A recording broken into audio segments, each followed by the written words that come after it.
What's up, everybody? I'm Nadia, and I'm coming back to you with another Married at First Sight review. Okay, so first things first, I want to start off by saying, like, I've seen a lot of what's going on, all of the information on the internet that's coming out about Chris and Paige, and I just want to stick to talking about what's actually on camera, what we see on camera, because I just feel like a lot of it is hearsay, and I don't really like to take stuff, information that came through the grapevine. I don't really like to take that and run with it, unless I hear or I see Paige one or Chris the other person address it head on or say something about it or make a video, or if it's on the camera on the TV.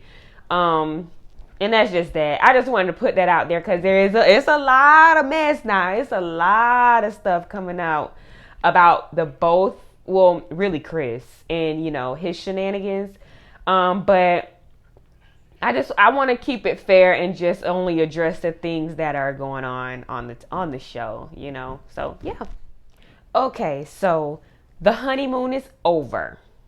It's over. Everybody moving in together. They're going back to one another's homes to get some of their things so that they could get familiar with their living spaces and just see what their life would look like in their household, I guess. All right, so first it get the jumping off or whatever. Once the couples get into their shared space, it gets the jumping off with Haley and Jacob. Okay. So they in there arguing already. And Jacob like, you got to be seeing somebody else because you just kind of dipped on me. You ain't tell me the truth about, where you went, what was going on. You just dipped, no type of communication. And he really addressed her about it. And she sat there with this dumb look on her face like she don't know why he's upset. And you know what? That's so infuriating when somebody know they lying and they know they did something, that could possibly hurt the other person. And then you gonna sit there and act like you and play dumb, like you don't know, like, like that right there. I could tell that's what made Jacob really flip. He really flipped. Like he let her ass have it. You hear me? He was just like, nah, I'm not with the bullshit. Like you should have been, you're not holding yourself accountable for what you did to me. You've been distant this whole time. I'm trying to figure out, okay, which way I'm gonna attack this thing. How am I going to move forward with this girl and she won't even let me in at all, So, she had to come up with this little bogus excuse talking about, oh, well, you did something I didn't like, so that's what made me even more distant. Then why didn't you say that? You whole married. Why didn't you say, hey, you did X, Y, and Z, so this is why I'm acting this way? He was supposed to kind of just guess what the hell was wrong with her. So they beefing before they can get in the door good. Before they could get in the door good. And then, he ended up being the bigger man and apologizing for, his part and for kind of like clicking on her ass, and, that was big of him. But I felt like just as hard as and just as fast as he was apologizing, I felt like she should have been apologizing too, because he just didn't get upset for no reason. It was for a reason. So she getting on my nerves. Haley is getting on my nerves. That's one thing that gets under me. Don't play crazy. You know why I'm upset. So now I gotta go flip tables because I'm just playing. No, don't flip tables. But I feel like he handled it the best way he knew how at that moment. So, he apologized, XYZ. They get ready to introduce their animals or whatever to one another, and even the dog's not getting along. And I'm like, if that ain't no damn red flag, that's a red flag. When babies and animals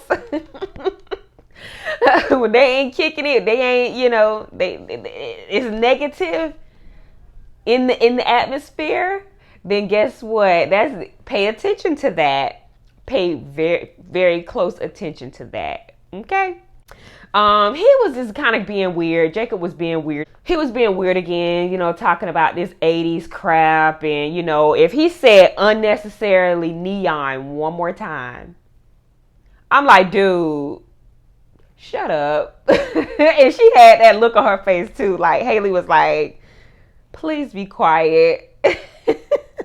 And, you know, I get what it is. Like, Haley, like, has no type of drip about him, no type of soft swag, you know, and women really like that and they pick up on that. He's just very quirky and weird and kind of stuck in the past, and I can see how that could be unattractive. She just need to open her mouth and say that, you know, be vocal about it. All right, so moving on, let's talk about Ryan and Clara. It's not much with them, you know, they're getting along pretty well. They're compromising pretty well. I'm pretty sure, you know, I said this before, but I feel like they're going to be okay. They're both easygoing and very understanding of one another in their respective roles. They seem like they're not having a hard time with adjusting. And it was just funny how, you know, Ryan talked all that shit about, you know, being structured and routine, but then, you know, his apartment look a hot mess, honey, a hot mess. So anyway, they cute. So let's move on to Vincent and Brianna. Okay, so I feel like something bubbling up. Something is bubbling up with the two of them. They good, but something is like, I see a little trouble in paradise as far as communication, which is not unnatural. It's not unnatural for a new couple or a couple period to have communication problems. However, you know, he's talking, they're sitting there talking to, mind you, Brianna is nitpicky and that can be annoying as fuck. However, I do not think that she has been rude. I haven't witnessed her on camera be rude or disrespectful to Vincent about some of the things that she might have, you know, little petty things that she may have wanted him to change. So him coming out of left field, you know, talking about, you know, oh, you know, it's not what you say, it's how you say it. And I'm like, I ain't see her say, maybe it's something off camera, but I ain't see her be rude to you. So I brought to the conclusion that you just don't want nobody to tell your ass shit. Some people like that. Some men like that. Like, they don't want nobody to tell them nothing. You know, it could be for your benefit. It could be for your good. But because they might not want to hear it at that time, it's a problem. That's what it's looking like, you know, with him. And she looking like, well, dang, like, I'm not trying to be rude. Sis, you wasn't rude. I don't care what nobody say. Brianna has not been rude to that boy, at least not on camera to me. Just annoying, if anything. It's interesting, too, because we're finally starting to see experts come into the picture and talk to the couples, which is pretty good. I feel like about damn time. It's been time for somebody to show up and talk to these folks, okay? It's been time. So Virginia and Eric, they're sitting down talking about, and she just every time I see her, it's like, you act like a child, girl, like a full grown child, you know, when it comes to certain things. Well, a lot of things.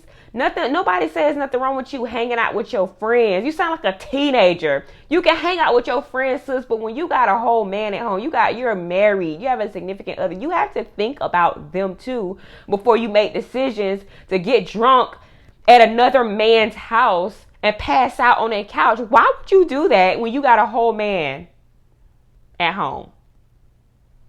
Make that make sense. Okay? Because it don't make sense to me, girl. Like, grow up. It's time to grow up. You put your big girl panties on. You decided you wanted to take this route. You wanted to be married so bad. So guess what? You got to think about somebody else, not just yourself, and how much you want to party and hang out with your friends. Grow up. Period. Okay, so let's cut to Paige and Chris. It's so many lessons. It's so many life lessons. Looking at this episode tonight with this couple. So it shows, the outside of Paige and Chris's apartment, and that he telling production, they don't want to be filmed, and cutting the mics, and he's saying God knows what to her, filling her head with God knows how many lies.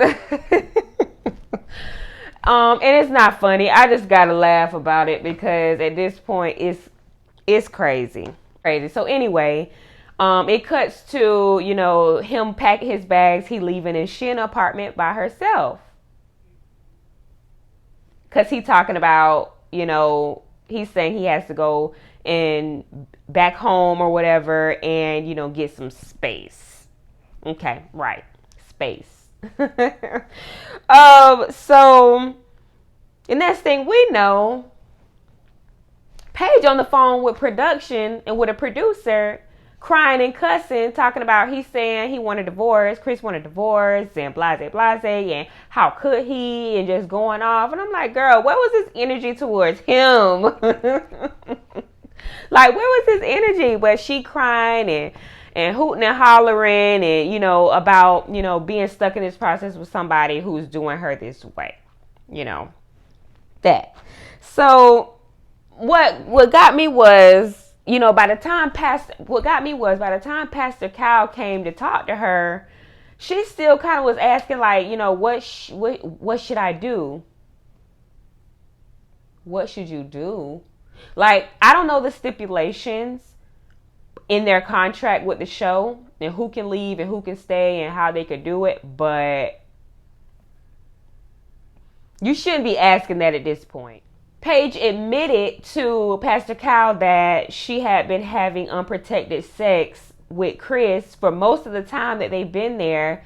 And, she didn't understand, why, with people, niggas will sleep with you. It don't matter what you look like. You can look like, the bottom of a shoe. And if you ready to give it up, they willing to take it. So, boo, I don't want to hear nothing. Oh, I've never slept with somebody who didn't find me desirable. Yes, you have, sis. You just did. You just did. Okay. So don't act surprised about it right now because you're continuing to do it, and you scared you pregnant, girl. When she said that, when she was like, "Oh, I'm scared I might be pregnant," I'm like, whoa. This is what low self-esteem. This is where it will take you. So Pastor Cal, he looking like his top is blown. He like, what? All of this is going on? Like, huh? Like, this is not making sense. This is not what I do. This is, this is not making sense. And she's sitting there, with this, this numb look on her face, as she's telling him what's going on. And here come Chris. He pop up all late, and he just had that walk about him like, oh, I'm coming to come bear some bad news, baby. Like, hey, they're just gonna have to pick it up or leave it, whatever it is. That's the energy he came in, And what was interesting to me is, he has been making very impulsive moves since the beginning of the season, the beginning of the show, the first episode. Just impulsive about things. And I'm like, you know what? Let me try to humanize the situation a little bit. When you live a life and you're walking a lane where, you don't know whether you coming or whether you going, it could come across as impulsive, and you will be scared, and you will, not know the next move, and he has this look on his face like, dang, like my ex is pregnant. I know how I still feel about her. It's a baby on the way. I don't know if I should leave this situation. I don't know if I should start anew. Like, I really don't know what I should do. But in the process, Paige is getting this shitty end of the stick. She's not getting anything beneficial from this but some sex. And in the grand scheme of things, is that really anything at all? No. I answered it for you. No. One word that I did not like that Pastor Cal used when he described Paige was, oh, you got you a ride or die. See, that's where a lot of people fuck up. That's where a lot of people mess up, talking about they're trying to be a ride or die, because usually when somebody is using the word or to explain a role in a relationship as a ride or die, that means that's somebody who's willing to stick out bullshit with somebody when the other person have no regard as to how internally or how emotionally or mentally it might be affecting the other person. The ride or die, it's a manipulative tool. It's a manipulative word, a tool, to use to describe someone, especially a woman in a relationship. So I don't like that term ride or die. Period. I don't like it. When Pastor Kyle left, here come the bullshit. Here it come. I was just waiting on it. I was like, in 5, 4, 3, 2, 1. Chris goes to whispering in Paige's ear, talking about, how he's fallen in love with her. Just being manipulative and right into the core. To the core. Like, how you sit here and tell this woman, I want my ex back. I want my family back. I think we should get a divorce. I'm not attracted to you at all, but in the same breath, you saying I'm afraid I'm falling in love with you. That ain't love, homeboy. She received it as something totally different. That's all kind of she needed to hear about the situation. That's all she needed to hear. For him to keep stringing her along, so he can, like a doormat, pick her up and put her down whenever he feel like it, whenever he sees fit. That's what he do. So this is a big lesson. This is a big lesson for just people in general and women in general, and especially in moving in relationships. Go by actions and not words. What is this person showing me? What is she showing me in this situation? Does it match up with what they're doing? Does that match up? And if it don't, then you got a problem on your hand and you got your answer. Use your womanly, God-given intuition, girl. Don't ignore those red flags. I don't want to hear when Pastor Kyle or he mentioned, him having a baby. A baby on the way. Oh, I'm not new to this. I'm true to this. Girl, that is not no pat on the back. You ain't do nothing special. It's nothing wrong with being a stepmother at all. It's nothing wrong with that. It's very honorable to step into a child's life that you have not brought into this world. But this whole situation ain't nothing like that. It's nothing like that. He had a baby on you. He had a baby on you. That totally changes the situation. So you can't compare that. You can't compare a past situation. Well, hell, maybe somebody else did. Maybe somebody did have a baby on him. Maybe they did, and she feel like, hell, shit, I can handle it again. But hey, that's on you. That's on you at this point. I just want to add that, when you go through things in a relationship, in a marriage, going, quote unquote, going through things falls under the category of financial hardships, loss in the family, somebody in the relationship fell sick, things like that, being able to work through and grow through some of those pains, that comes with just life. However, cheating and doing all of what Chris has been doing, that's not going through things. So I really hope, for her sake and for everybody's sake, that eventually sometime in the season somebody, get a divorce or somebody leave. Now I've seen in the Unfiltered, it seems like they together still, but I don't know. They could be just saying that just to try to string us along, so that, we're not getting all, of the golden nuggets before the season even ends.